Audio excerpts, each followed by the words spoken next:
ભૂપેન્દ્ર પટેલની વડોદરા મુલાકાત એક કાર્યક્રમમાં સભા સંબોધન દરમિયાન તેમણે સરકારી ભરતીની પરીક્ષા મુદ્દે વાત કરી અને ભરતી બોર્ડના ચેરમેન હસમુખ પટેલના વખાણ કર્યા। સીએએ કહ્યું કે હસમુખ પટેલ જે પરીક્ષા લે તેમાં કોઈ ગડબડી ના થાય। અત્યારે ખૂબ સારી રીતે પરીક્ષા લેવાતી હોવાનું પણ તેમણે કહ્યું। કોઈ વ્યક્તિ કામ માટે આવે તો ધક્કો ખાઈને ન જાય તેવું પણ નિવેદન આપ્યું। સાથે જ વડોદરાનો વિકાસ કરવા મુદ્દે વાત કરી। રેગ્યુલર રહે એના માટેનો પણ પ્રયત્ન સરકારનો છે કે ભાઈ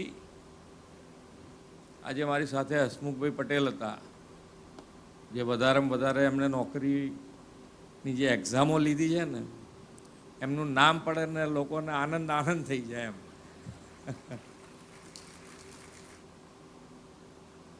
અને એનું કારણ શું કે ભાઈ એ જે પણ એક્ઝામ લે એટલે કોઈ ગડબડી ઊભી ના રહે